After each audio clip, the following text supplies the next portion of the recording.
Buenos días, muchas gracias por acompañarnos en el Día Mundial del Océano y participar en el seminario Subsidios perjudiciales para el futuro de la pesca y el medio marino.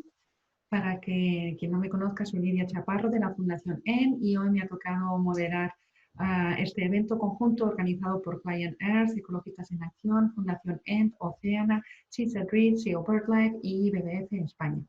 Iremos clasificando las preguntas que vayamos recibiendo y al final de las intervenciones las trasladaremos a los ponentes para que respondan. Dicho esto, iniciamos el seminario con la proyección de un pequeño vídeo de poco más de 3 minutos del científico británico David Attenborough, considerado uno de los pioneros en documentos sobre la naturaleza. Acto seguido intervendrán Beatriz Barajas, técnica de programa marino de SEO BirdLife, que nos hará la introducción del evento. Sebastián Villasanti, investigador de la Universidad de Santiago de Compostela, que nos dará la visión científica sobre los subsidios a la pesca. Elisa Roller, jefa de unidad de la DG Mare de la Comisión Europea, que intervendrá para explicarnos cómo están yendo las negociaciones sobre el futuro FEM. Flaminia Tacconi, abogada de la organización Client Earth, que explicará los resultados de su informe titulado Cómo emplear mejor el dinero de los contribuyentes europeos a partir de 2020. Y la última intervención vendrá a cargo de Raúl García, coordinador de pesquerías de BPF, que nos trazará una serie de conclusiones del camino deseano, al menos de las ONG, sobre la necesaria transición ecológica en la pesca. Y por último, procederemos a leer y dar respuesta a las preguntas que nos vayáis formulando a través de la sección preguntas y respuestas. En fin, muchas gracias a todas y todos por vuestro interés y esperamos que el seminario sea de vuestro agrado. Procedemos a pasar el vídeo. Gracias. Imagine a healthy ocean, its abundance and vitality restored. And not just any ocean, your ocean. Every corner of every ocean around the world, vibrant, abundant, and productive. Healthy seabeds, fish stocks recovered, monitored wisely, fished sustainably, and feeding many more people than they do now. The good news is that it is possible. But we are standing in our own way. We are paying huge sums of money, public money, to keep damaging and destructive fishing activities afloat. Government subsidies are keeping fishing boats fishing, even when there are too few fish left for fishing to be profitable. These subsidies create tensions between competing fishermen and nations. And they also fund the ongoing destruction of the natural world on which we all depend. But all is not lost. We can turn this around right now. Your governments have been tasked with negotiating new global rules on fisheries subsidies by the end of this year to set us all on a more sustainable course. The World Trade Organization has previously negotiated global rules for government subsidies to industry and farming. Now it's time to put an end to subsidies that harm our oceans too. Around the globe, small-scale projects are already paving a way forward, showing how investment in local coastal communities can lead to remarkable recoveries under the waves. A global deal to end harmful fishery subsidies is the next vital step in the restoration of our oceans to their former abundance and diversity. Reaching the right deal might not be easy, but a sustainable future for the oceans and ourselves is within reach.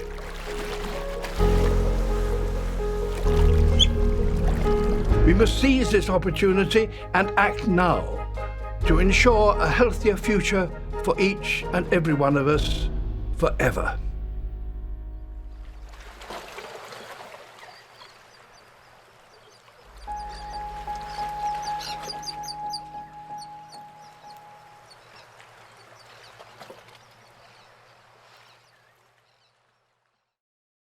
Bueno, pues como sabéis, hoy es un día importante, es el Día Mundial de los Océanos y bueno, voy a hacer una breve introducción un poco para poner en contexto la importancia de este webinar que se centra pues en intentar el fin último de conseguir pues océanos productivos y sostenibles, ¿no? Bueno, ¿por qué es tan importante el océano? Ya hemos visto algo en el vídeo. Bueno, pues porque ocupan 2/3 partes del planeta, que no es poco. Es una fuente esencial de alimentos que creíamos inagotable y hemos visto que no es así. Es una fuente muy importante del oxígeno que respiramos, entre el 50 y el 70% del oxígeno que respiramos los seres humanos procede de los océanos. Es un gran reservorio de biodiversidad, es un sumidero de CO2, capta dióxido de carbono de la atmósfera, lo que contribuye a la mitigación del calentamiento global y bueno, tiene un importante papel pues, para regular el clima, para el comercio, el tráfico y obviamente pues, para el turismo y el ocio, ¿no? ¿Qué le está pasando al océano? Pues que está sufriendo múltiples presiones por parte de los seres humanos que están viendo, pues, se está viendo afectada su estado de conservación, ¿no? Y hace que le tengamos que prestar pues, una mayor atención. Todos sabemos la brutal contaminación que sufren los océanos por parte de los plásticos, vertidos, todo el desarrollo urbanístico, infraestructuras, el calentamiento global, como no, y bueno, una de las presiones más importantes es la pesca insostenible, ¿no? Y toda la sobreexplotación de recursos que ello conlleva. Bueno, todos sabéis que hace 80 años los caladeros de pesca eran muy productivos, la pesca era una actividad muy rentable, se cogía mucho más pescado y de mayor tamaño. Se pensaba que era una fuente, pues eso, inagotable de recursos y se sobreexplotó en exceso, ¿no? Y todavía se sigue haciendo en algunas ocasiones y bueno, estamos sufriendo todavía esas consecuencias, ¿no? De la sobreexplotación. Según los últimos datos oficiales, el Atlántico Noreste sigue sufriendo el 40% de las poblaciones sobre pesca y en el Mediterráneo, según la FAO, que es el mar más sobreexplotado del mundo, sufren el 62% de las poblaciones sobre explotación. Este porcentaje cambia, en la Comisión de Pesca del Mediterráneo creo que sitúa este porcentaje en el 80%, bueno, hay diferentes porcentajes, ¿no? que sitúan diferentes organismos. Esta pesca insostenible genera una sobreexplotación de recurso pesquero que pone en peligro pues, la viabilidad futura, ¿no? de ese recurso y además produce una alteración en los ecosistemas y la biodiversidad, ¿no? Puesto que no solamente coge la especie en cuestión objetivo de pesca, sino pescan también otras especies, entre otras especies protegidas como aves, tortugas, cetáceos o tiburones, que hace pues que, bueno, pues que tenga que gestionarse la pesca desde un enfoque como más global, ¿no? De esto surge la política pesquera común, que es la norma de referencia europea que gestiona la pesca y la acuicultura. Es la base de todas las políticas pesqueras y el principal objetivo es lograr unas pesquerías sostenibles desde el punto de vista ambiental, social y económico. Entre las medidas que establece la política pesquera común para pescar de forma sostenible se encuentra el establecimiento de rendimiento máximo sostenible, ¿no? Que es la máxima cantidad de pescado que se puede extraer del ecosistema sin poner en peligro el mantenimiento futuro de estas poblaciones, ¿no? Entonces, se puso el 2020 como plazo para que todas las poblaciones que se explotan comercialmente en Europa se hicieran en base al rendimiento máximo sostenible y todavía nos encontramos lejos de alcanzarlo, ¿no? Sobre todo en las poblaciones del Mediterráneo, que son las más preocupantes. Otro de los objetivos de la política pesquera común es gestionar la pesca con un enfoque ecosistémico, es decir, no solamente centrarnos en gestionar el recurso que se quiere explotar, sino considerar todos los impactos que la pesca genera en el ecosistema, ¿no? que son unos cuantos y que en este sentido todavía tenemos mucho trabajo por hacer, ¿no? Por esto también surge el FEMP, que bueno, no voy a entrar en mucho detalle porque el resto de ponentes van a entrar, van a dar más información sobre él, pero sí he creído interesante comentar unas pinceladas sobre él. El FEMP es el Fondo Europeo Marítimo y de la Pesca, es el principal instrumento financiero que hay para lograr los objetivos de la política pesquera común, de ahí a su importancia. El FEMP actual, que va del 2014 al 2020, es el que tenemos ahora mismo, fue dotado de 6 billones de euros que se repartieron entre los Estados miembros y España es el principal beneficiario al contar pues, con el mayor tamaño de flota de la Unión Europea, ¿no? Fue destinado 1.100 millones de euros a España para alcanzar esa pesca sostenible. Y el problema, bueno, nos contará Flaminia ahora a continuación con mayor detalle, pues que no se han gastado de la mejor forma posible estos fondos, ¿no?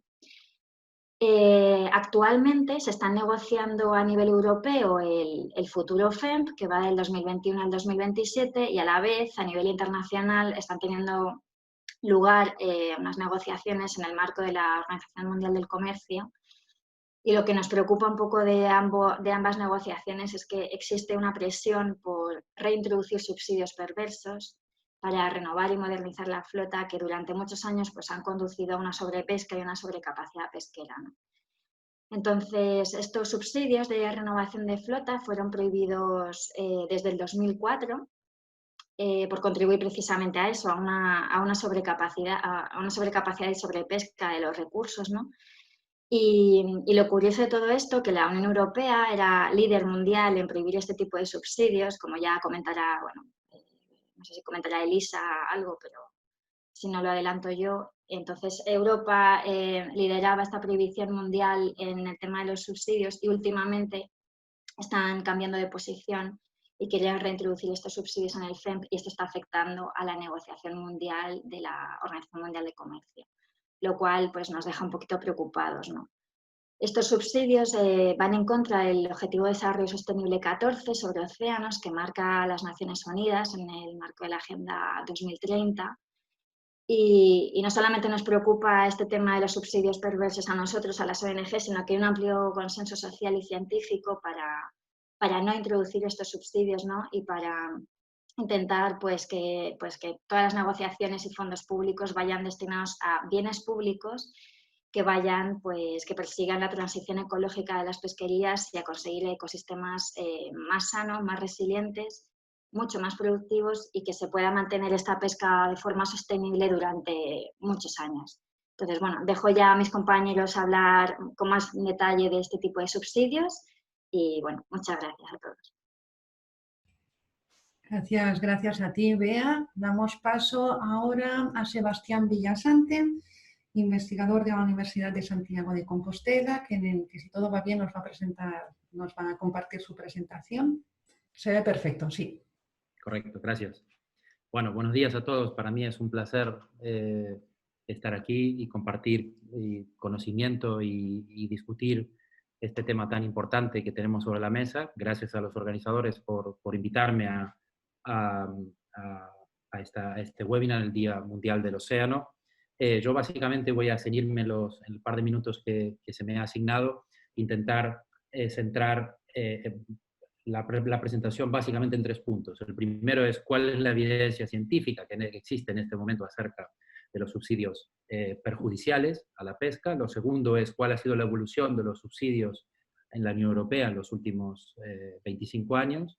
Y por último, cuáles son, desde mi punto de vista, las 3 razones por las cuales no deberían reintroducirse subsidios perjudiciales o perversos a la Unión Europea. En primer lugar, ¿qué dice la ciencia sobre esto? Bueno, existe una cuantiosa y sólida evidencia científica que los subsidios incrementan artificialmente la rentabilidad pesquera. Los últimos estudios, tanto en Europa como en los Estados Unidos, ponen de relieve que reintroducir estos subsidios no solamente contradice e ignora toda la evidencia científica que existe, sino que también conllevaría una mayor probabilidad de pesquerías pobremente reguladas, tanto en pesquerías industriales y en menor medida en pesquerías artesanales. Y por último, también socavaría los esfuerzos globales para reducir la pesca ilegal, no regulada, para los contribuyentes europeos. Si ha sido la evolución de los subsidios gastados o asignados a partir de los fondos europeos más importantes, desde el año 1994 hasta el año 2018, esto es un estudio que hemos realizado recientemente y está en vías de publicación, vemos que si bien en 1994 la mayor parte de los subsidios contribuían a un aumento de la capacidad, la figura aparece con las barras en color negro, sí que se ha observado un progreso, una mejora a lo largo del tiempo por parte de la Unión Europea en torno a reducir este tipo de subsidios que aumentan la capacidad pesquera y otorgar más fondos a los subsidios más beneficiosos. Subsidios más beneficiosos que pueden ser mejoras en las áreas marinas protegidas, programas de educación o de formación de los pescadores, entre otros. Y sobre todo, fundamentalmente, control y monitoreo de las pesquerías comerciales. Esto es importante ponerlo de relieve, este progreso que se ha hecho. Sin embargo, es un progreso parcial y limitado. ¿Por qué parcial? Porque básicamente, si tenemos en consideración que a nivel global más de 35.000 billones de dólares se otorgan actualmente a subsidios en general, no solamente perjudiciales, solamente el 15% de estos subsidios se asignan a la pesca artesanal. Y esto es una cuestión que tenemos que tener en cuenta. La pesca artesanal ha sido sistemáticamente o no considerada o ignorada o no lo suficientemente apoyada por parte de los fondos europeos, y no solamente a nivel global, sino también en la Unión Europea. Cuando hablamos de la performance de la política pesquera europea en relación a la situación actual de los recursos pesqueros, tenemos que considerar que, en primer lugar, estos son los resultados del último informe que hemos elaborado en el Comité Científico, Económico y Técnico que ha sido publicado recientemente. Existen conclusiones, de nuevo, con progresos positivos, que hay progresos que se están evidenciando de manera importante, pero no en todas las zonas, eso cabe remarcarlo también, y lo que sí se está observando básicamente son tres conclusiones. La primera es que la sobrepesca está disminuyendo en prácticamente toda la Unión Europea. Claramente el caso del Mediterráneo no es el caso, como se observa en la figura del margen inferior derecho, con la línea negra. La mortalidad pesquera actual todavía duplica la mortalidad pesquera que debería alcanzarse para alcanzar el MSY, el máximo rendimiento sostenible. Sin embargo, cabe resaltar también que la mortalidad pesquera todavía también se encuentra por encima de las aguas del noreste atlántico, y fuera de ellas esto no solamente está disminuyendo, sino que está aumentando en los últimos años. Pero como decía, se está viendo en líneas generales un progreso que es lento y que es parcial y que es limitado geográficamente, con pesquerías todavía en una muy pobre situación, como es el caso del Mediterráneo y fuera de las aguas del nordeste atlántico. Esa es la primera conclusión. La segunda conclusión es que los objetivos de cumplir el MSY no los vamos a alcanzar, no serán alcanzados tal y como establecía la anterior reforma de la política pesquera comunitaria. Y en tercer lugar, desde el punto de vista científico, el objetivo del MSY, que fue uno de los pivotes, uno de los pilares más relevantes de la última reforma de la política pesquera comunitaria, se reveló insuficiente. No solamente por los resultados que se muestran en los últimos informes, y más concretamente en esta, que muestra una evolución desde el año 2003 en adelante, sino también porque no es capaz de responder a la necesidad de gestionar las pesquerías por ecosistemas. Por una razón muy simple, por dos razones. Yo comparto aquí dos razones. La primera es que el MSY es completamente incapaz de responder a cómo evolucionan o cómo se comportan el resto de las especies y dejar de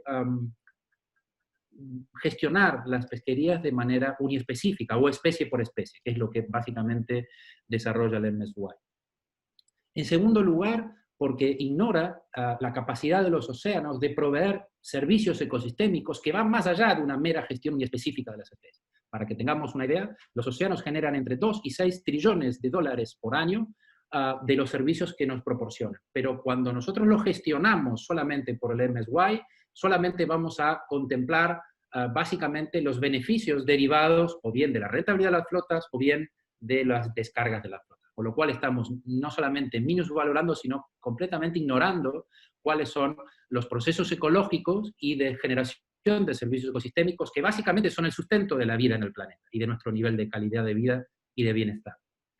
Y en tercer lugar, el MSY tampoco es capaz de responder al cambio climático. El MSY no se pensó como una herramienta para hacer frente a los graves problemas que estamos haciendo frente derivados del cambio climático. Esto respecto a estas cuestiones que compartir. Y por último, las 3 razones que no deben ser los subsidios perjudiciales, aquellos que contribuyen a un aumento de la capacidad pesquera de las flotas, básicamente son 3. El primero es que contradice los objetivos internacionales, no solamente la propia legislación de la Unión Europea, porque la Common Fisheries Policy es una legislación vinculante para los Estados miembros, sino también los compromisos internacionales como los objetivos del milenio del 2030. La segunda razón es de tipo de coherencia. La Unión Europea ha hecho enormes esfuerzos, y eso también hay que reconocerlo, ha hecho buenos esfuerzos y progresos en aras de ir mejorando y ajustando la capacidad pesquera a los recursos pesqueros disponibles.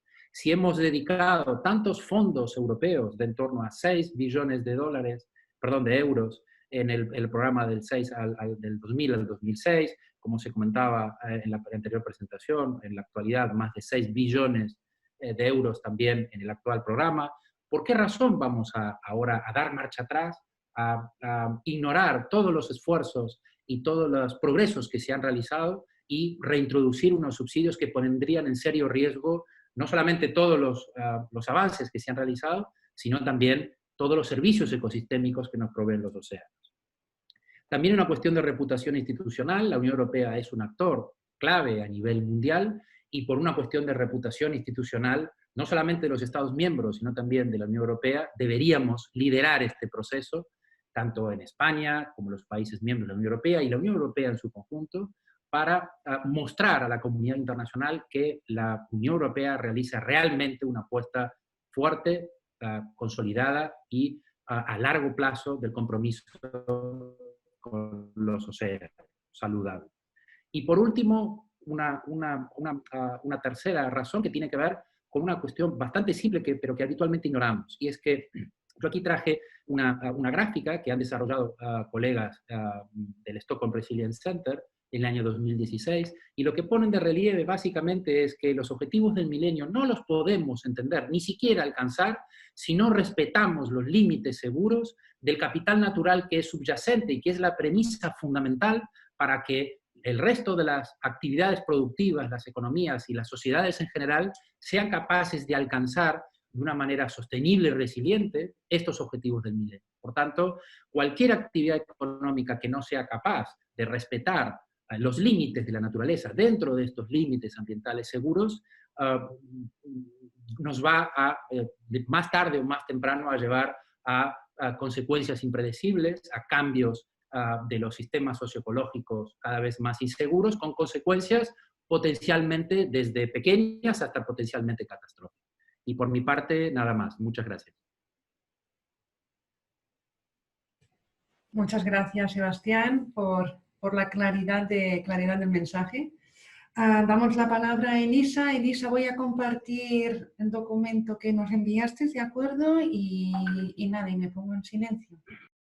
Sí, pues muchísimas gracias. Creo que el año pasado también fue en octubre o noviembre que estuve en Madrid también haciendo una pequeña presentación sobre el FEMP.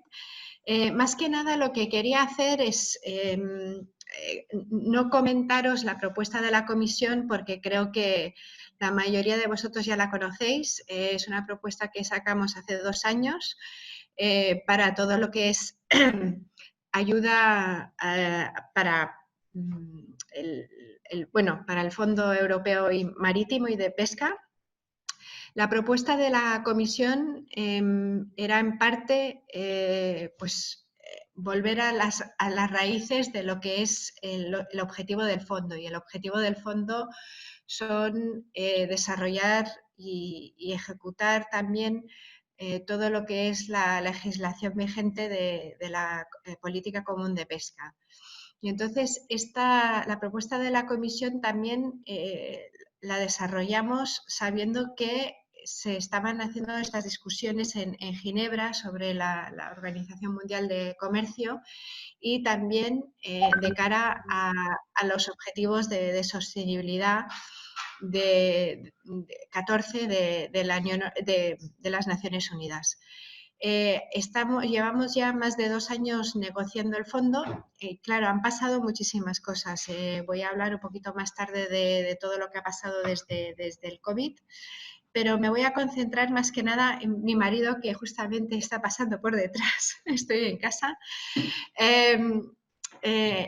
Lo que quería comentaros un poco es dónde estamos en las discusiones con el Parlamento y el Consejo con todo lo que son las medidas de flota.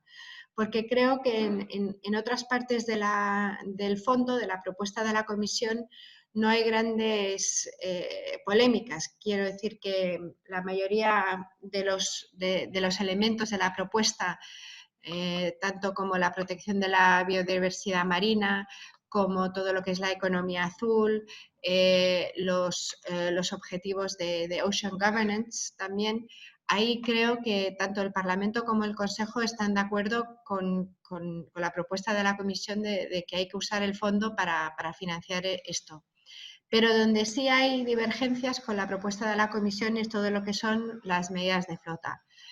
En parte hay el tema de las subvenciones para la construcción de nuevos barcos y ahí el problema es que los colegisladores, sobre todo el Consejo, han adoptado una posición que en nuestra opinión no va con la línea de lo que tenemos en la política común de pesca. En la política común de pesca decimos que la capacidad pesquera tiene que estar en equilibrio con las oportunidades de pesca. Es decir, que no podemos usar el fondo o financiar, usar los fondos públicos para construir barcos nuevos, a menos que no haya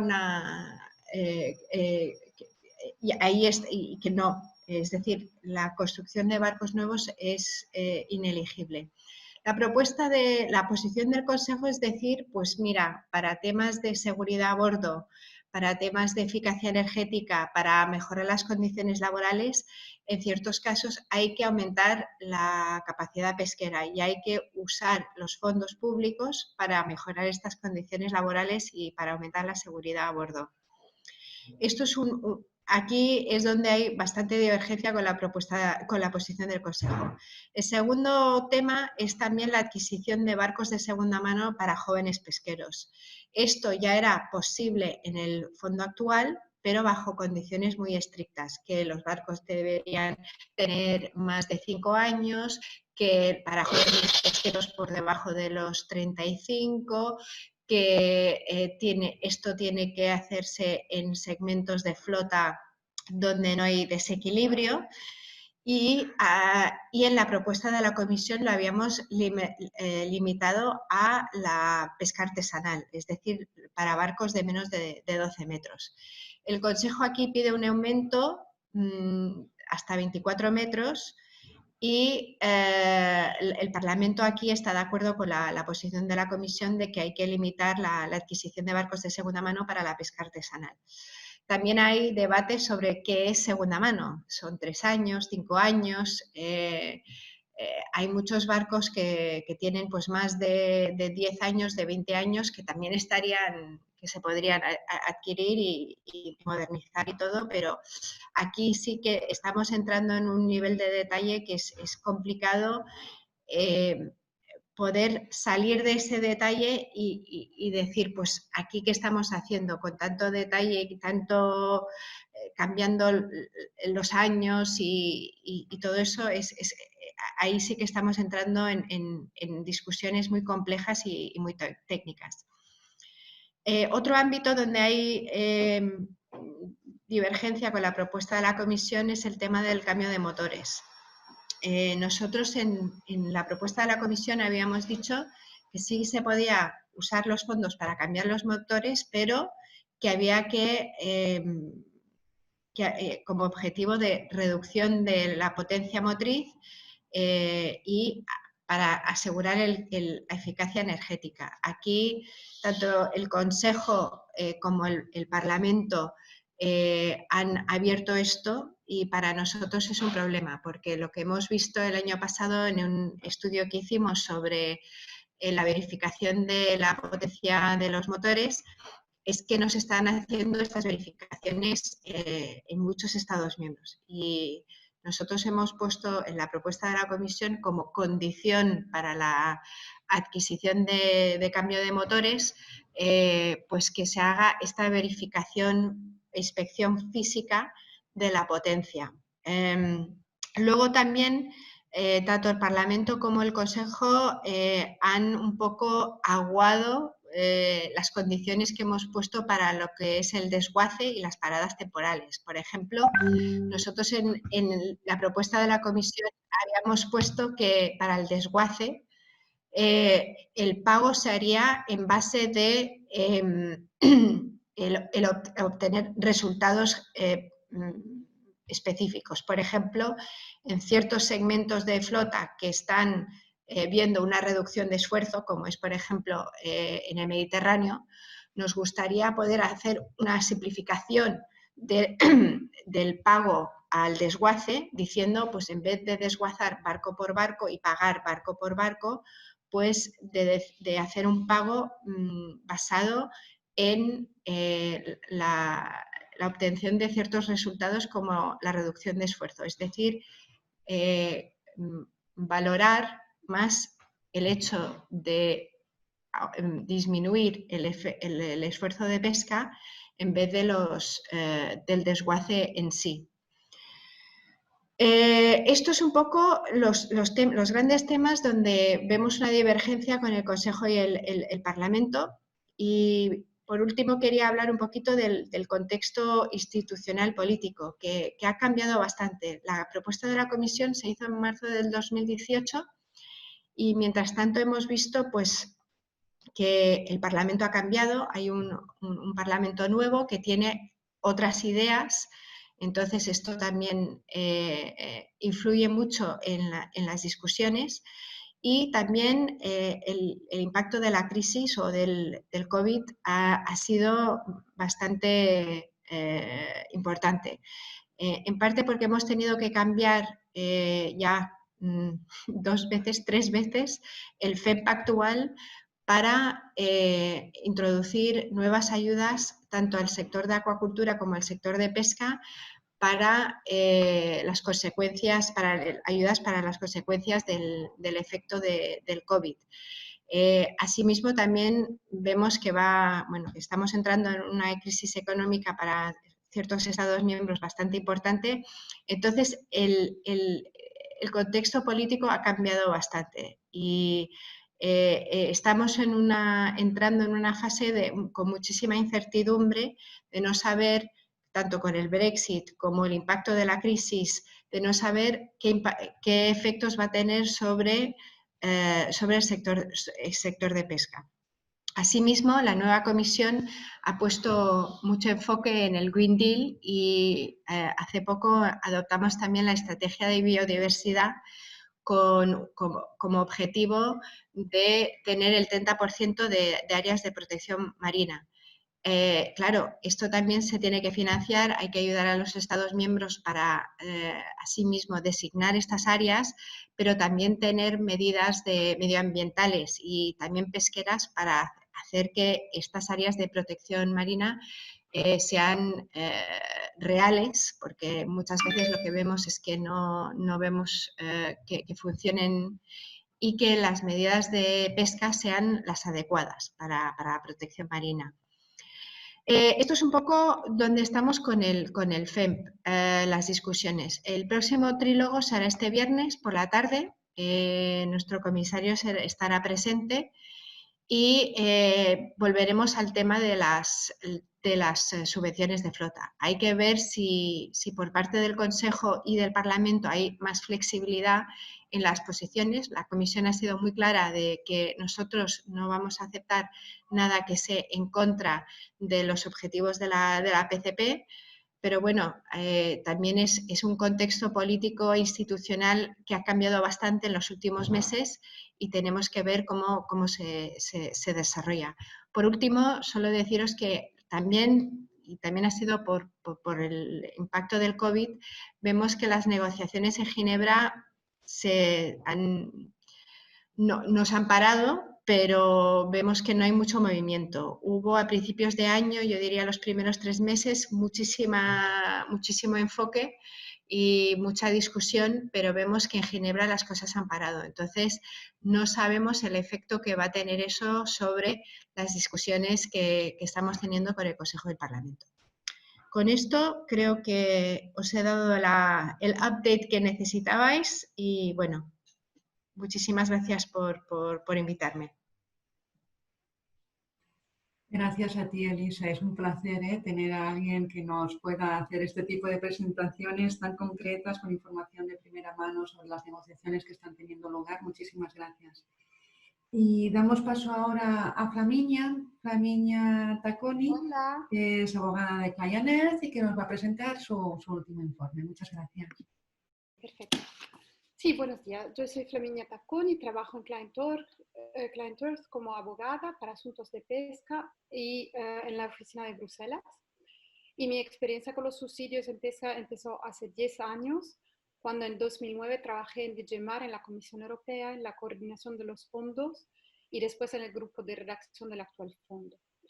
Empezaré mi presentación con una introducción del informe sobre la implementación del actual FEM que hemos publicado en marzo.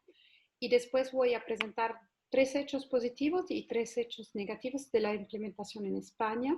Y terminaré mi presentación con algunas de las recomendaciones identificadas para el futuro FEM. El informe que publicamos en principio de marzo es el resultado del análisis del informe. Perdón, no se mueve la presentación.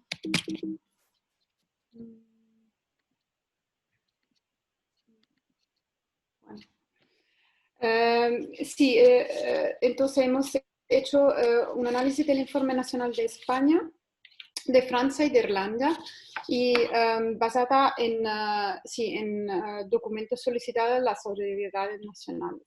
Y la idea de fondo de ese informe es determinar cómo se ha utilizado el dinero público y encontrar directrices para el futuro FEM. El informe solo cubre la implementación durante los años 2017-2018, porque las solicitudes de información se hicieron en junio y julio de 2019.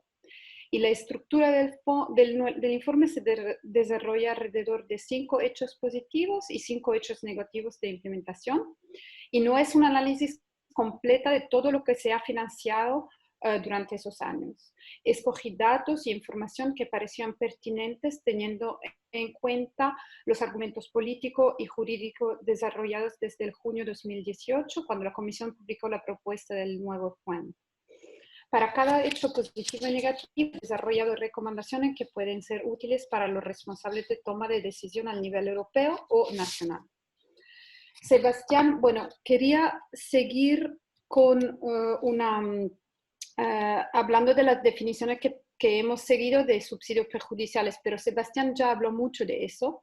Y entonces solo quería precisar que utilizamos la misma definición y consideramos como perjudiciales subvenciones destinadas a aumentar la capacidad de pesca y las que mantienen los pescadores en el sector de manera artificial. Y entonces hablaré de algunos de esos subsidios en los hechos negativos.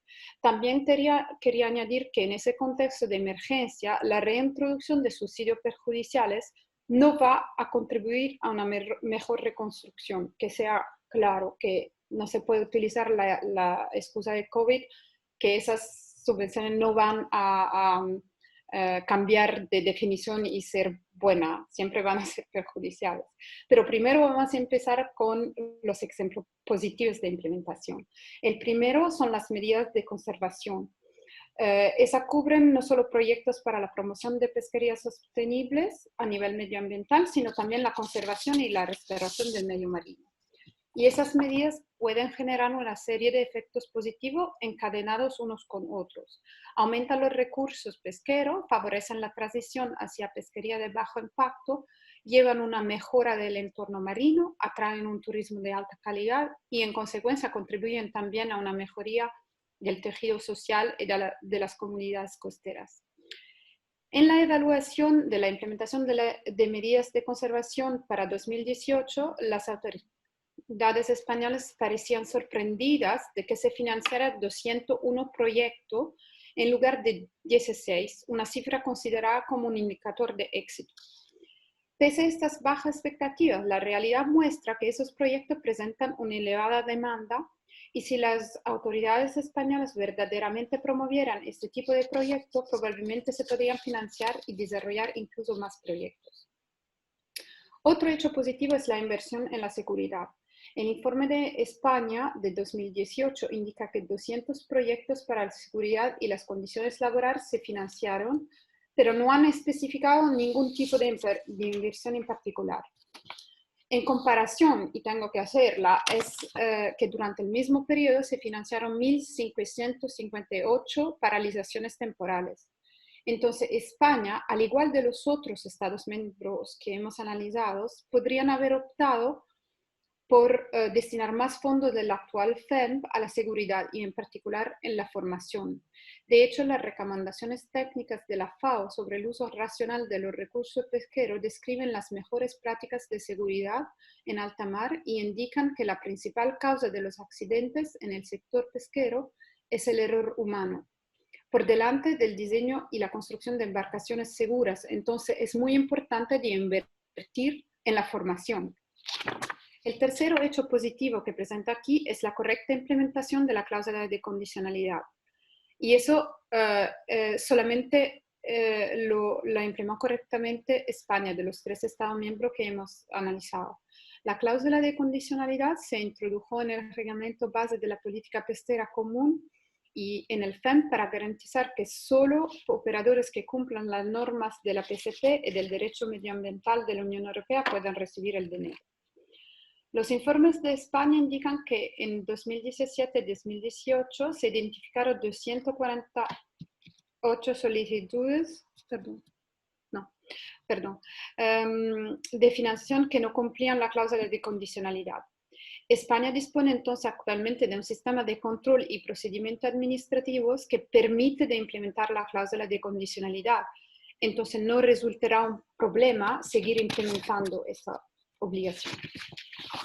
Ahora vamos a ver los ejemplos negativos, más interesantes.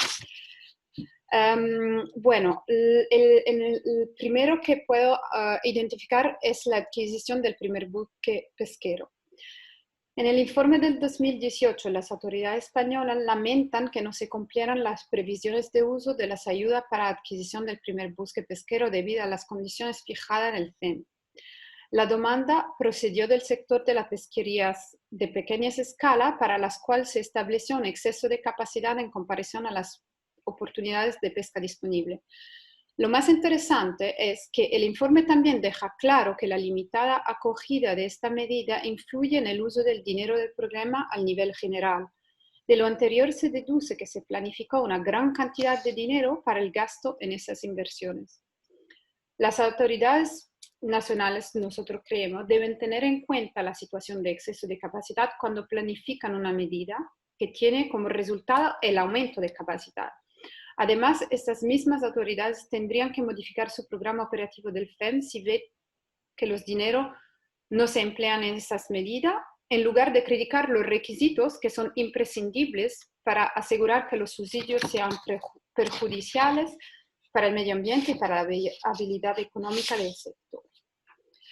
El segundo hecho negativo que hemos encontrado es que las autoridades nacionales también denunciaron que algunas medidas de aumento de la capacidad, como la modernización de los buques pesqueros y la sustitución de los motores, no se utilizaron debido a que el uso de la inversión para el aumento de la capacidad solo se permite cuando no existe un desequilibrio entre la capacidad de pesca y la oportunidad de pesca. Aquí, otra vez, estos requisitos son una garantía indispensable para prevenir que las subvenciones sigan empeorando el problema de la sobrecapacidad y, por tanto, incrementen la sobrepesca. Al final, la última de las cosas que nos parece bastante negativa es que durante su presentación en el Comité Pesca del Parlamento en octubre de 2009, nuestra colega Elisa Roller, aquí presente, confirmó que el 80% de los fondos de la Unión Europea sigue destinándose al buque pesquero de gran escala de más de 12 metros de eslora. En el conjunto de la UE, los pescadores a pequeñas escalas son los que más necesitan ayuda, ya que se enfrentan a diversos retos como el acceso a las cuotas. Los grandes buques pesqueros también son los que normalmente ejercen un mayor impacto en la población de peces y los ecosistemas marinos. Ninguno de los informes nacionales examinados deja claro qué proporción de financiación va al sector de gran escala y cuál va al sector pequeño. Y esas son informaciones fundamentales que los ciudadanos tendrían que conocer y eso aumentaría el nivel de transparencia. Entonces ya llevo a las recomendaciones para el futuro FEM. A nosotros nos parece que el futuro FEM tendría que dedicar al menos 25% del presupuesto general de la UE a medidas de conservación, dados los efectos positivos mencionados anteriormente. También los responsables de la toma de decisión de la UE deberían priorizar la formación de los pescadores destinada a mejorar la seguridad marítima frente a las inversiones a bordo. La cláusula de condicionalidad debe mantenerse en el futuro para garantizar un uso adecuado del dinero público de la UE. Ahora vamos a las más difíciles y más técnicas. Los responsables de la toma de decisión de la UE no deberían permitir la financiación con fondos europeos para la adquisición de un primer buque por parte de jóvenes pescadores. Nosotros pensamos que la renovación generacional debería producirse gracias a la buena salud del sector, que atraiga a jóvenes en busca de oportunidades a largo plazo, no porque le financien la adquisición de un primer buque pesquero. Y las autoridades nacionales deben responsabilizarse del problema de sobreexplotación pesquera y de la concesión de subvenciones para aumentar la capacidad de flota que faenan en población sobreexplotada, solo agravaría los problemas del sector pesquero. Y lo mínimo que deberían hacer es ajustar la capacidad de pesca de cada segmento de la flota a las oportunidades de pesca disponibles y respetar las condiciones para dar subvenciones que puedan aumentar la capacidad de la flota. Por último, nos parece que los fondos deberían ponerse a disposición principalmente de los pescadores a pequeña escala. El acceso de los buques de gran escala debería limitarse solo a determinados proyectos como el aumento de selectividad, la adaptación a la obligación de desembarco o la mejora de los sistemas de pesaje. Bueno, esas son mis recomendaciones. Muchas gracias por invitarme hoy aquí.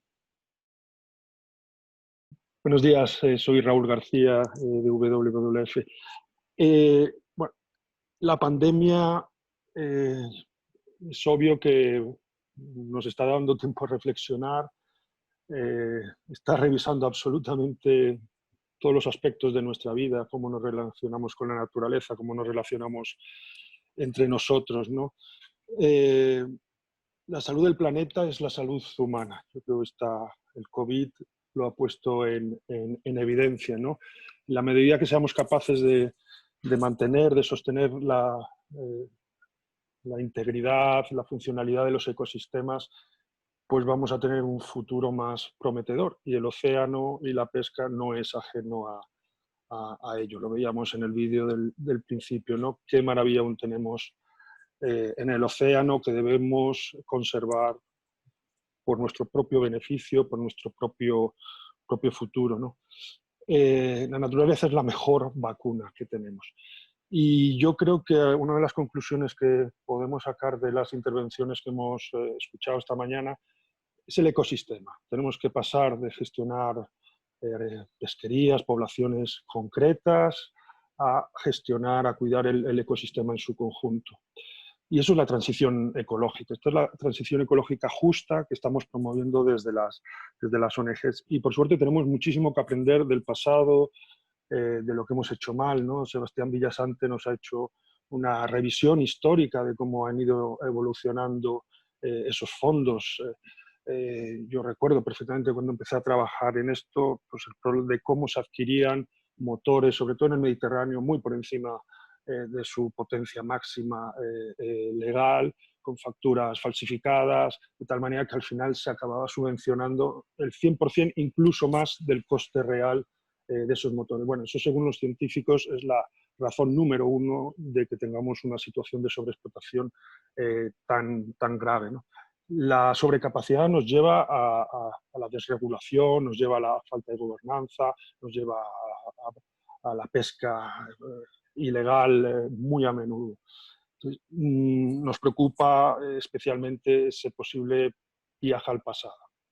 La Unión Europea prohibió en su día muchas de estas ayudas que aumentaban la capacidad, pero como nos ha explicado Elisa Roller en el punto concreto de negociaciones donde estamos, pues hay riesgos de que se puedan recuperar ese tipo de ayudas que creemos que solo van a la larga en contra del ecosistema, en contra de la rentabilidad del sector pesquero. Hemos visto también en paralelo que a medida que se recuperaban pesquerías, por ejemplo, en el Atlántico, han mejorado su rentabilidad, lógicamente. Las capturas son mayores por unidad de esfuerzo, por tanto los costes por kilo, por tonelada capturada mejoran y hacen menos necesario este tipo de fondos. Desde las organizaciones creemos que estos fondos se tienen que utilizar para la transición ecológica de la pesca y a cuidar el medio marino, ¿no? Sobre todo acciones de bien común, acciones colectivas que nos lleven a esa abundancia de las poblaciones, a ese cuidado del ecosistema en su conjunto. Flamina nos ha presentado casos positivos y casos negativos de una serie de países, sobre todo España. Yo creo que hay muy buenas prácticas que se pueden replicar y de las que tenemos que aprender, y tenemos que evitar pues, esas malas prácticas o esos malos usos que ha habido de los fondos. Esa preocupación para volver a estimular, a incentivar la sobrecapacidad, pues es uno de los puntos principales que desde las ONGs queremos alertar. Y quería acabar un poquito con ese uso positivo, ¿no? Las ONG no estamos en contra de los subsidios, no estamos en contra en absoluto de la aplicación de fondos públicos a la gestión pesquera. Insisto, debemos enfocarlo en esa transición ecológica, pero hay muchísimas actividades que benefician al conjunto del sector, que benefician a la conservación del océano y a otras muchas actividades que están relacionadas, que giran alrededor del océano. Desde luego la recogida de datos, ¿no? Conocer mejor el estado de las pesquerías, conocer mejor los impactos de las pesquerías, conocer mejor el impacto en conjunto sobre el ecosistema. Esto es fundamental. Y si bien tenemos en general buen seguimiento para grandes pesquerías, por ejemplo, en pesca artesanal muchísimos recursos no hay el seguimiento más básico, no digamos ya evaluaciones de stock. Bueno, pues tenemos que hacer un mayor esfuerzo en utilizar estos fondos aplicados a aquellas pesquerías que son muy importantes desde el punto de vista socioeconómico, desde el punto de vista ecológico, se desarrollan en zonas a menudo muy sensibles, costeras, y tenemos que conocer mejor la evolución de esos recursos, el control y la vigilancia, ¿no?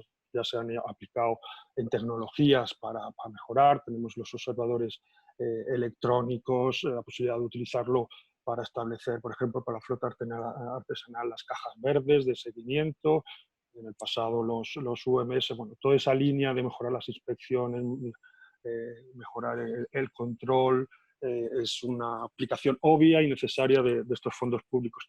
El otro gran área de aplicación es la gobernanza, es avanzar una gestión más participativa, más inclusiva, más integradora, donde los distintos actores alrededor del océano, pues desde el sector pesquero, el mundo de la ciencia, la sociedad civil y otros actores puedan participar en esa custodia, en ese cuidado de los recursos y en ese cuidado del océano en su conjunto, ¿no?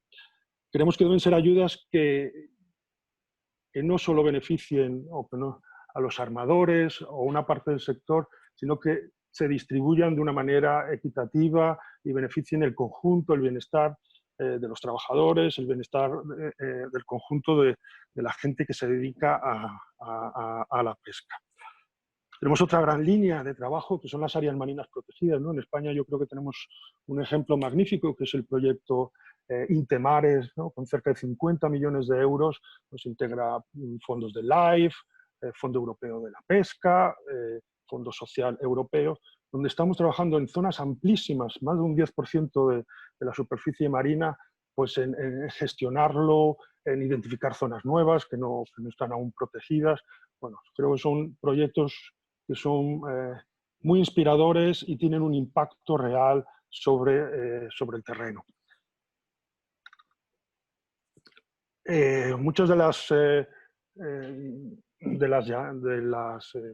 llamadas, de las convocatorias que hace, por ejemplo, la Fundación Biodiversidad, ¿no? Enfocadas en conservar el medio marino, en mejorar, reducir el impacto de la pesca, pues a través de la reducción que nos hablaban del bycatch, ¿no? Todas esas especies protegidas, amenazadas, que sin quererlo, porque no es intencionado, mueren y a menudo son una de las principales vías de pérdida de biodiversidad marina en el océano. Es ese bycatch, esas capturas incidentales. Bueno, pues debemos hacer seguimiento de este problema, debemos caracterizar apropiadamente el problema, debemos reunir alrededor de la mesa a los actores para buscar soluciones de cómo evitar la captura de ciertas especies de tiburones, de aves, de mamíferos, tortugas, etcétera, etcétera.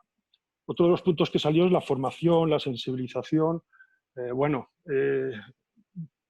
general, el sector pesquero, a los pescadores les fascina el medio marino y se pueden hacer, y de hecho tenemos muy buenos ejemplos de proyectos educacionales, de acercar el mar, la lonja, a la sociedad, a las escuelas, que sepamos de qué nos alimentamos, cómo nos alimentamos. Bueno, esas líneas son, creemos, muy positivas, ¿no? Porque hay un proceso de sensibilización a menudo de todas las partes, un mejor conocimiento de dónde salen los alimentos que tomamos y que nos nutren. La Red Natura 2000, ¿no? Tenemos áreas muy amplias que conservar, que proteger. Bueno, qué mejor que utilizar fondos públicos para estas áreas que van a nutrir, van a alimentar al resto del océano, otras zonas explotadas, va a permitir, si están bien gestionadas, si están bien controladas, incluso exportar biomasa y mejorar las capturas. Veíamos dónde estamos, ¿no? A nivel del rendimiento máximo sostenible. Pues yo también coincido con Sebastián que tenemos que ir a una visión más ambiciosa sobre el ecosistema. No llega con gestionar bien individualmente las pesquerías, tenemos que contemplar el impacto en su conjunto sobre el ecosistema. Y en esa línea, bueno, pues toda la información, toda la ciencia que podamos levantar y sobre todo la búsqueda de soluciones, pues el FEM está para eso. Y yo creo que más o menos, Lidia, he hecho un repaso tanto de algunos aspectos que han salido aquí y tratado de complementar con casos positivos que también tenemos, porque son como queremos que se invierta estos fondos, que es el bienestar en conjunto del sector pesquero y del océano del que dependen ellos y todos nosotros. Muchas gracias. Gracias a ti, Raúl, y gracias a todos los panelistas. Si queréis ahora ir poniendo vuestras cámaras, aunque la mayoría de preguntas que hemos recibido están dirigidas, lo siento, Elisa, están dirigidas básicamente hacia ti, y muchas de ellas ya las has contestado a través del chat o a través de las preguntas y respuestas. Pero, si os parece, pues esto, encender vuestras cámaras y micros, no sé si los micros van a hacer falta. Ahora diría a Elisa, vamos a dirigir quizás esta pregunta de Daniel Rivera, de Industrias Pesqueras, que habla más de un tipo de subsidio que es indirecto, ¿no? Que son los subsidios al gasoil, pero bueno, creo que es importante. Entonces, Elisa, la pregunta va para ti. Me gustaría abordar el tema de las exenciones fiscales a combustibles para el sector pesquero en la Unión Europea. ¿Son para la Comisión Europea un subsidio nocivo? ¿Cuál es la postura de la Comisión acerca de este punto? Y prosigue con otras preguntas. ¿Cuál será el futuro de estas excepciones ante los objetivos del Green Deal en el marco de las negociaciones de la OMC, teniendo en cuenta que las ayudas a combustibles son uno de los temas más sensibles?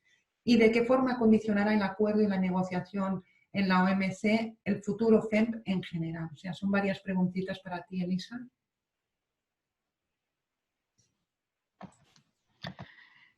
Gracias, Lidia. Creo que ya he intentado contestar, pero como hay muchas preguntas, cada vez que intento contestar hay otras, así que estoy intentando contestar lo más rápido posible. Las discusiones en la OMC siguen. La posición de la Unión Europea ya es bastante conocida. Hemos dicho que nosotros queremos respetar los compromisos que tenemos en todo lo que es los objetivos de desarrollo sostenible, sobre todo SDG 14. Y nuestra posición es que queremos prohibir las subvenciones que aumenten la capacidad pesquera. Entonces, eso es un punto importante. Sobre las exenciones a combustible, la posición de la Unión Europea también es conocida, que creemos que de momento hay que concentrarse en subvenciones muchísimo más importantes, que son las subvenciones directas al sector que puedan causar desequilibrios en la capacidad pesquera y las oportunidades de pesca. Entonces, a raíz de la crisis, las discusiones en Ginebra, pues no es que se hayan parado, la cosa sigue, pero vemos que no hay la dinámica que ha habido en los últimos, en los primeros 3 meses de este año y en los últimos meses del 2019. No sé cuándo se vayan a retomar, pero sí que está claro que el FEMP seguirá adelante. Seguiremos con las discusiones con el FEMP y ahora más que nunca por la presión que hay a raíz de la crisis. Y ya está. No sé, ahora estoy un poco encallada porque hay tantas preguntas que no sabría cuál elegir, ¿eh? Por ejemplo, aquí una en ECO de Ecologistas en Acción. ¿Cuál es el nivel de cumplimiento del FEMP en España? ¿Es muy bajo? ¿Por qué? Esto no sé a quién iría dirigido, si alguien tiene las respuestas, porque obviamente esto sería más dirigido a alguien de la Secretaría General de Pesca. Pero ¿algunos de vosotros tiene esta información para poder contestar esta pregunta? ¿No? Yo, por ejemplo, analicé los datos de 2017-2018, entonces no puedo dar una respuesta. Como dices tú, es más quien maneja el fondo a nivel nacional que puede dar esa respuesta. Pero seguro hay decisiones que se han tomado, como la que yo describí, donde las autoridades han visto que no se ha utilizado el dinero en las medidas escogidas y no se ha modificado el programa operativo. Yo sé que la modificación puede retrasar todavía más la utilización, pero yo creo que ahí hay algunas respuestas. Muy bien. Hay algunas personas que están poniendo su nombre, gracias, Flaminia. Hay algunas personas que están poniendo su nombre y su cargo, digamos, pero no la pregunta. Si ponéis nombre, cargo, después formular la pregunta, por favor. Vale, aquí por ejemplo hay otra de Carlos Montero de MSC que pregunta para Elisa Robler y también para Raúl García. Le he perdido ahora. Se ha puesto un... Vale. Que pregunta hasta dónde conozco se ha estado planteando en el Parlamento Europeo avanzar en la regulación adecuada de los modelos de cogestión pesquera. ¿Hay algún calendario sobre este desarrollo y algún documento de base para discusión? Raúl, Elisa, no sé si... Bueno, Elisa ya ha contestado, lo acabo de ver. Ahora no recuerdo exactamente cómo está la propuesta, pero desde luego explícitamente la posibilidad de financiar, por ejemplo, comités de cogestión o grupos de trabajo similares es una propuesta desde las ONGs. Ya lo intentamos en el periodo anterior, no fue posible, pero nos gustaría tener esa base legal en el Fondo Europeo Marítimo de la Pesca. Y tenemos un precedente, que es el Plan Multianual del Mediterráneo Occidental, donde incorpora por primera vez, aconseja, alienta el uso, creo recordar que literalmente le llaman grupos de gestión participativa local, o sea, cogestión. Entonces, ya hay alguna base a nivel europeo, tenemos base en Cataluña, se está financiando, de hecho, con Fondo Europeo de la Pesca, procesos participativos, trabajos relacionados con la cogestión, pero nos gustaría verlo explícitamente en el nuevo texto, ese reconocimiento a la cogestión, que por otro lado es una de las mejores maneras que hemos encontrado para mejorar localmente las pesquerías.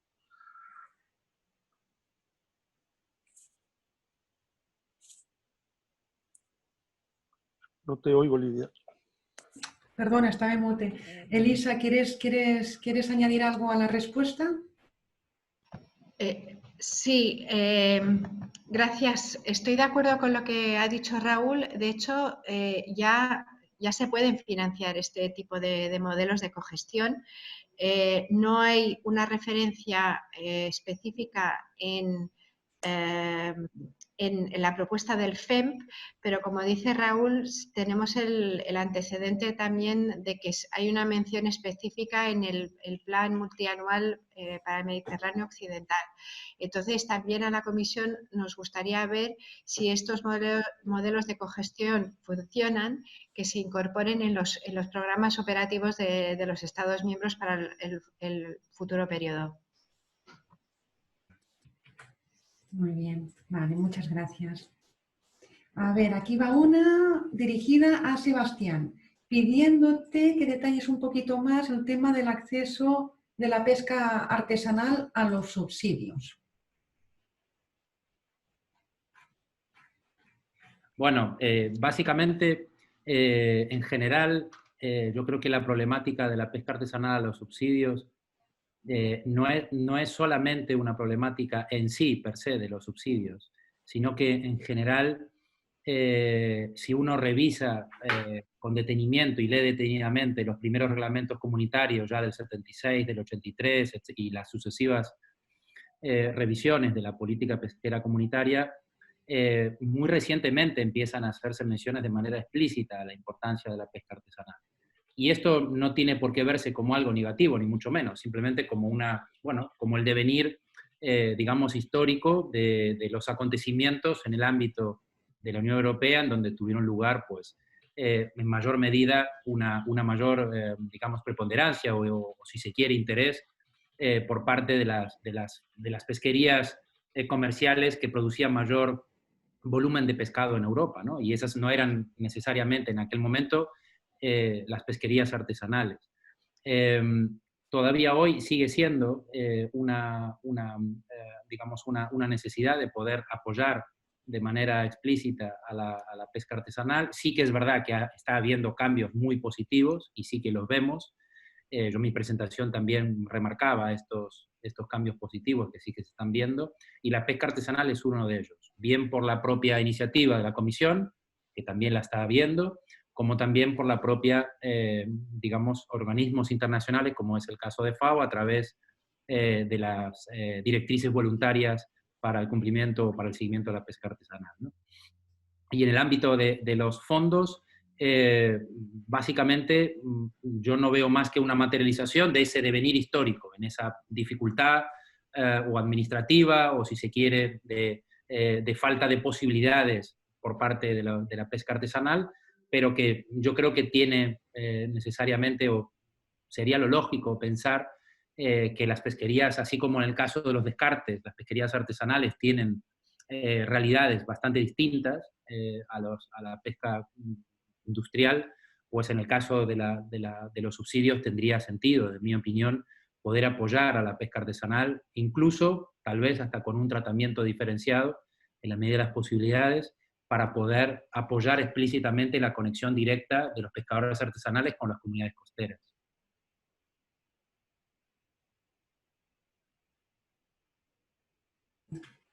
Muchísimas gracias por la respuesta. Voy aquí, es que se mueven continuamente porque no paran de entrar, pero aquí dos comentarios. Uno de Borja Carmona, desde la Secretaría General de Pesca, que responde a una de las preguntas previas que hemos formulado sobre el nivel de ejecución, se me ha ido otra vez aquí, el nivel de ejecución del FEMP actual, de acuerdo con los datos grabados, son el del 20% ejecutado y del 40% aprobado. Y creo que se ha pasado a otra sección porque alguien la ha contestado, me ha desaparecido la pregunta. Lo siento, Borja, en serio. Me ha desaparecido la pregunta porque no sé si alguien me ha contestado. A ver. Aquí está, vale. De acuerdo con los datos grabados, son el 20% ejecutado y el 40% en aprobaciones. Esta sería actualmente la información disponible a nivel de la autoridad de gestión. Y después otro comentario de Yeray Pérez, técnico gestión de medio rural de Canarias, para Raúl. De hecho, es una pregunta.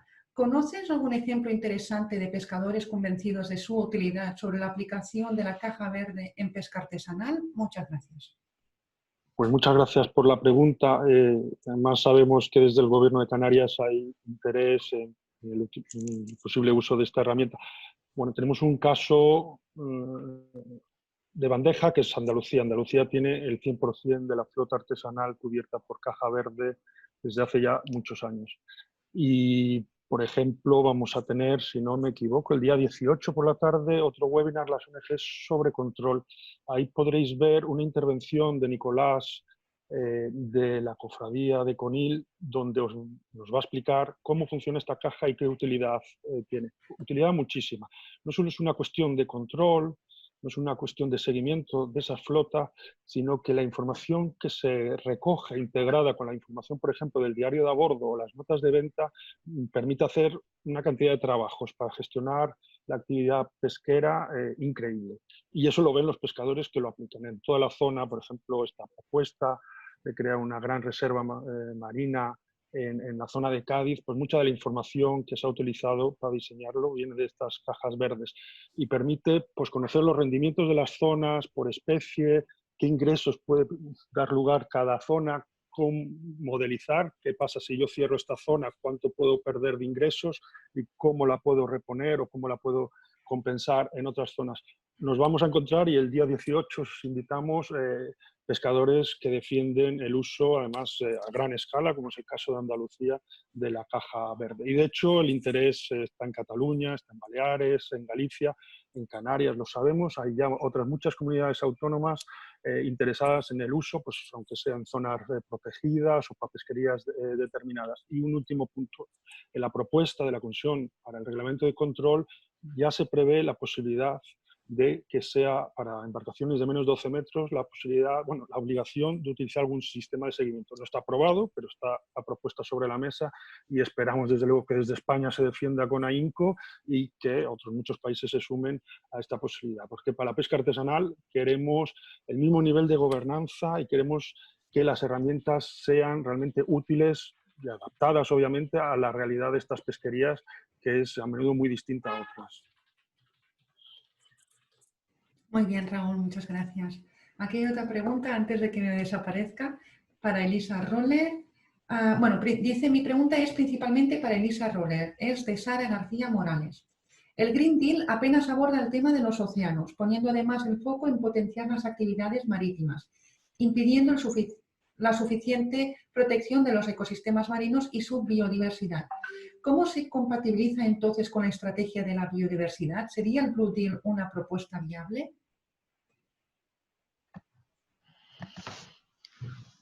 Gracias, Sara. Voy a combinar la respuesta a Sara con la pregunta de Clara, que me ha hecho una pregunta sobre los residuos, porque creo que también es importante que abordemos este tema. Hace 2 semanas la Comisión aprobó la nueva estrategia de biodiversidad y dentro de la estrategia tenemos un par de cosas que nos va a afectar mucho, tanto para la política común de pesca en general, pero también para el fondo.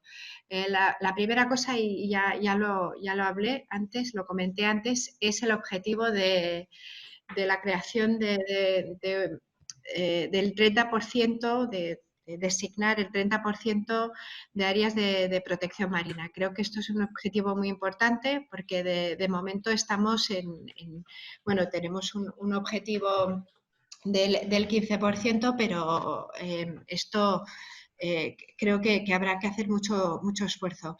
La segunda cosa que está en la estrategia de biodiversidad es un plan de acción para la protección de especies sensibles, como por ejemplo los cetáceos y las aves marinas.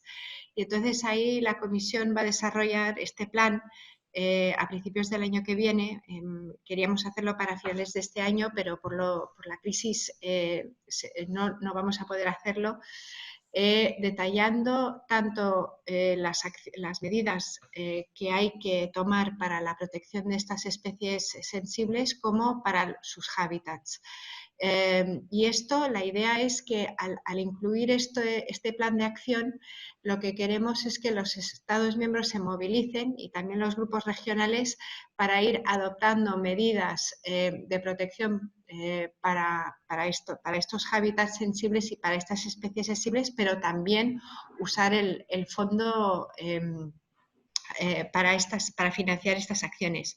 Luego, a la pregunta de Clara, pues tenemos una medida especial en la propuesta de la Comisión para el FEMP después del 2020, del 2021-2027, para la protección de la biodiversidad marina y también específicamente para la colección de residuos, tanto residuos plásticos como residuos de las redes pesqueras. Por ejemplo, financiando a la colección de estos residuos por parte de los pescadores, que cuando vayan a pescar, si recogen estos residuos, pues que se les compense por hacerlo. Así que eso está previsto ya en el fondo actual, pero tenemos una referencia específica en la propuesta de la Comisión para el próximo fondo. Y con eso espero haber contestado las preguntas de Sara y de Clara. Sí, sí, muy bien, muchas gracias. Vale, ahora hay una, creo que dirigida más a Sebastián. ¿Cómo articular el rendimiento máximo sostenible con esquema de mano de pesquerías que tengan enfoques más ecosistémicos? Por tanto, supongo que es cómo combinar el MSY con el enfoque ecosistémico, y es una pregunta formulada por Lina Gutiérrez. Gracias, Lina, por la pregunta, y es muy interesante. Y es una muy buena pregunta y es una de las cuestiones que venimos discutiendo los investigadores hace unos cuantos años. En lo que se refiere a cómo sería posible en varias zonas del Atlántico, de las aguas europeas, básicamente, ya disponemos de suficiente información recolectada a través de modelos ecosistémicos, como puede ser el caso de los modelos de ECOPAD, por ejemplo, sobre todo en el Mar del Norte, también en el Cantábrico, muchos en el Mediterráneo también, con lo cual, en general, en prácticamente todas las ecorregiones europeas se dispone de esa información. Este avance que se ha producido fundamentalmente en la última década, diría, un aumento bastante importante de todas estas investigaciones y de modelos ecosistémicos, aún no tuvieron su traslación en la toma de decisiones. Y esto es lo que creemos que debería, digamos, hacerse un avance en esta perspectiva, ¿no? En este punto. La información está, los científicos, los investigadores estamos trabajando, hay modelos ecosistémicos, hay información socioeconómica también y se podrían estimar los impactos sin ningún tipo de problema, pero el problema sería, desde mi punto de vista, es que debería incluirse en la próxima reforma de la política pesquera comunitaria alguna formulación específica de carácter normativo en la que se incluya la posibilidad de poder introducir en la toma de decisiones estas consideraciones ecosistémicas, ¿no? Porque al fin y al cabo la investigación está ahí, pero los tomadores de decisiones, cuando adoptan sus decisiones, lo siguen todavía haciendo de una manera uniespecífica, ¿no? Y no es porque ignoren lo que esté sucediendo, ni mucho menos, sino porque todo el andamiaje administrativo e institucional, no solamente en general a nivel europeo, sino que en la mayoría de los Estados miembros todavía tenemos ese andamiaje institucional que está de alguna manera desacoplado digamos, con la información científica que se dispone, ¿no? Y ahí tenemos que trabajar juntos y poder, digamos, proporcionar y aprender juntos de ese ejercicio que es absolutamente necesario, en mi opinión. Muchas gracias, Sebastián. Aquí hay una pregunta que no hay, bueno, que es de Borja Carmona, de la Secretaría General de Pesca, que sería importante, o Raúl o Sebastián, incluso tú, Beatriz o Flaminia, a ver si le podéis contestar, ¿vale? Con respecto, porque es el, es el debate que tenemos siempre con la Secretaría General de Pesca. Con respecto a la posibilidad de aumentar la capacidad con apoyo del FEM, compartimos que no puede ir contra el rendimiento máximo sostenible. Sin embargo, y por ello la propuesta del Consejo se marca en condiciones laborales y eficiencia energética y siempre que el aumento individual vaya acompañado de una disminución previa de la misma cantidad. De acuerdo a una mejor y más eficiente medida de control junto con la mejora y evolución de los planes de gestión, medidas técnicas, control de cuotas, de esfuerzo pesquero, etc. ¿No creen que sería el momento de habilitar esta posibilidad bajo condiciones muy estrictas? ¿Quién? ¿Raúl? Bueno, desde luego es uno de los temas más calientes y controvertidos, ¿no? Por un lado, escuchamos que una vez que hay cuotas, que hay tags, que hay gestión de esfuerzo, pues bueno, se podría controlar más ese potencial problema, pero vamos, ese problema de aumentar la capacidad. Nos da mucho miedo este tipo de ayudas. En el pasado no hubo controles adecuados, hubo muchos efectos perversos. Y después recordemos una cuestión, estamos gestionando el ecosistema. Las TAC existen para 20, 30 especies en el Atlántico, que en volumen es mucho, en volumen es la gran mayoría de la producción pesquera, pero no ecológicamente. Ecológicamente tenemos en torno al 90% de las especies que explotamos que no hay gestión, básicamente. Es una gestión indirecta a través del esfuerzo o las cuotas que puedas tener para otras especies. Pues efectos perversos en muchas flotas, donde muchas de las pesquerías es por gestión de esfuerzo, pues, por ejemplo, nos da mucho miedo, desde luego. También se puede completar esa respuesta. Hay también un problema de control que no está resuelto, en el sentido que hemos visto que hay el estudio de la Comisión Europea sobre el control de motores que muestra cuántas fraudes hay, y entonces no estamos seguros que el control está ahí, y necesitamos mucho más control si utilizamos medios de gestión como el esfuerzo de capacidad. También necesitamos ese control con los TAC, pero sobre todo, por ejemplo, en el Mediterráneo no hay TAC y cuota, y entonces necesitamos control del esfuerzo, y eso no está asegurado ahora. Muchas gracias, Flaminia. Raúl, ¿alguien más quiere añadir algo? Si no, paso, ya nos estamos llegando al tiempo límite final. Hay una pregunta de José Pascual que es bastante larga, José Pascual de la Universidad de La Laguna. Y la pregunta es, supongo que va dirigida a Elisa Roller, si se han planteado simplificar la gestión de las ayudas vinculadas a los flags. Bueno, Elisa Roller o el Gobierno central en este caso. Muchos pescadores artesanales no pueden acceder a ellas por la complejidad de las solicitudes y los requisitos que se plantean y terminan en otros grupos de stakeholders no vinculados al sector pesquero.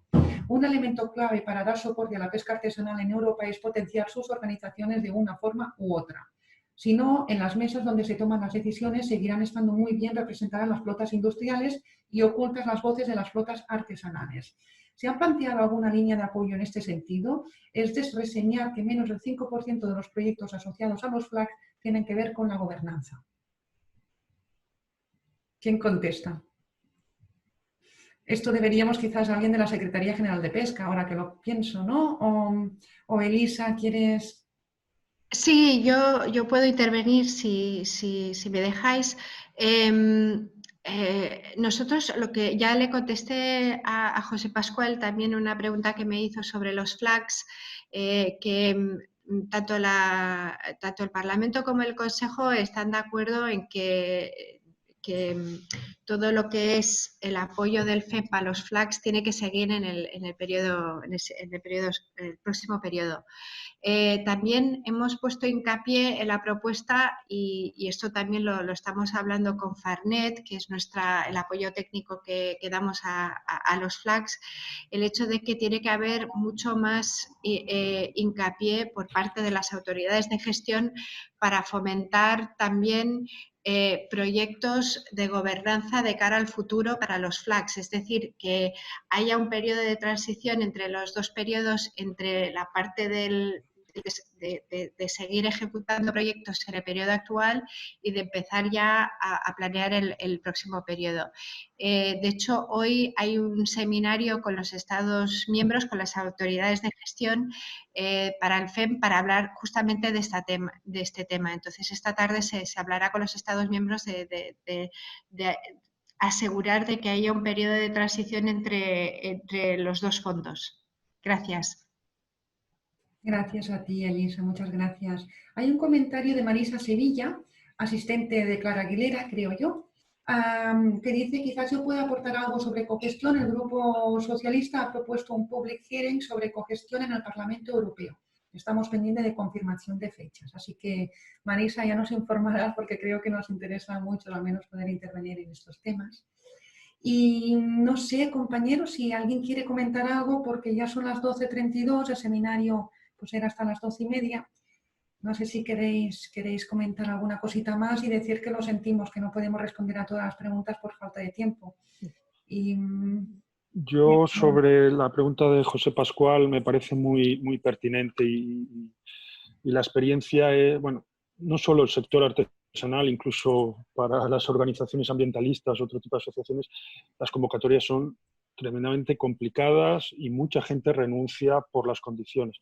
Que están las condiciones del reglamento, y después, para cubrirse las espaldas, las distintas administraciones van poniendo requisitos y condiciones adicionales, algunas veces a niveles absolutamente que no tienen sentido. Si eso nos cuesta incluso a organizaciones con cierta estructura, con cierta capacidad económica, pues en el sector artesanal es un problema gravísimo, ¿no? Necesitan acompañamiento, técnicos que les ayuden a desarrollar esos proyectos, y hay que ver cómo facilitar el acceso a esos recursos, porque si no, lo que vemos efectivamente es que renuncian muchísimas de estas cofradías o de estos pequeños sectores más pequeños, y toda esa parte de gobernanza y de gestión de pesquerías artesanales y hábitats costeros, pues estamos perdiendo muchas oportunidades, y pues no estamos teniendo una aplicación justa y equitativa de esos recursos. No es lo mismo una gran patronal, los recursos que tienen para poder gestionar estos fondos, que una pequeña cofradía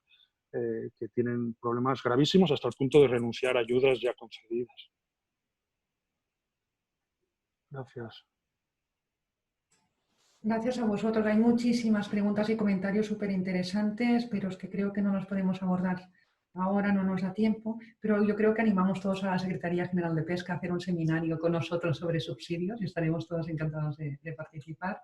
Y nada, y muchísimas gracias. Yo solo puedo daros las gracias por participar, y a los asistentes también por venirnos a escuchar en un día tan especial, ¿no? para todas nosotras, que es el Día Mundial del Océano. Así que por mi parte, pues muchas gracias a todo el mundo. Muchas gracias a todos. Hasta luego.